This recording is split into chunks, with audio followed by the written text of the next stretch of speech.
Perchée sur les hauteurs de l'Abbad, la mosquée de Sidi Boumediene se dévoile comme un écrin de spiritualité et d'art. Aujourd'hui, le professeur Yassine Fardheb, architecte passionné par le patrimoine islamique, nous guide à travers ce complexe architectural unique édifié au XIIIe siècle.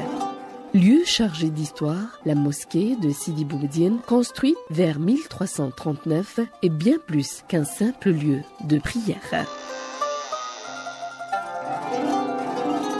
La mosquée de Sidi Boumediene est l'un des sites les plus emblématiques de la ville de Tlemcen en Algérie. Tout d'abord, j'aimerais bien corriger une notion que beaucoup d'entre nous ne savent pas, c'est que c'est un complexe constitué du tombeau de Sidi Boumediene Chouaib, puis de la mosquée qui a été construite en 1339, la madrasa construite 8 ans après la mosquée, ainsi que le palais qui se trouve en contrebas.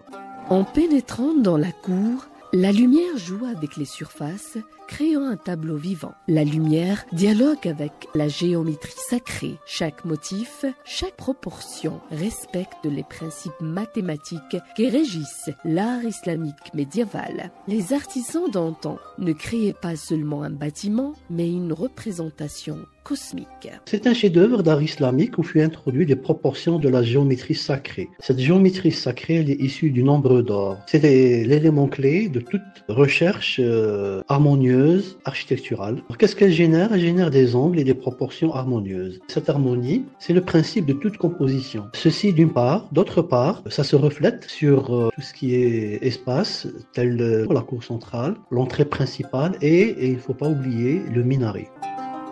Nous voici maintenant face au tombeau de Sidi Boumediene. Sidi Boumediene, ou Abou Mediene Chouaib, était un grand mystique du XIIe siècle. Son influence spirituelle était telle que ce complexe fut érigé en son honneur bien après sa mort. Le tombeau, avec sa coupole cannelée, représente le cœur spirituel de l'ensemble. À quelques pas, nous découvrons la médersa, construite 8 ans après la mosquée. Cette école théologique est un joyau architectural. Pour les matériaux, il y a l'utilisation des matériaux qui sont traditionnels, tels que la brique, la mosaïque, le zlige ou bien la faïence, ainsi que le marbre et le stuc. Tout ça, ça génère un goût artistique spécifique à l'art islamique qui se situe entre le XIIe et le XVe siècle. Ces colonnes en onyx, ces chapiteaux finement ciselés, la médersa témoigne de l'importance accordée au savoir dans la civilisation islamique. Les étudiants venaient de tout le Maghreb pour étudier ici.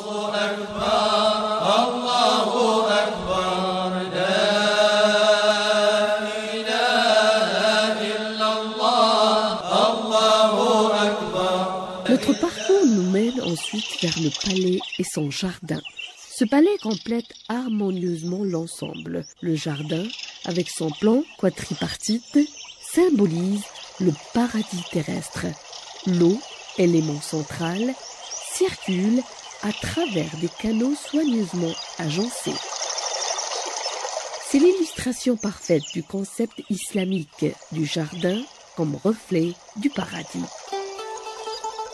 La lumière transforme ces lieux au fil de la journée. Les bâtisseurs maîtrisaient l'art d'apprivoiser le soleil. Ils créaient des symphonies de lumière et d'ombre qui marquent le passage du temps.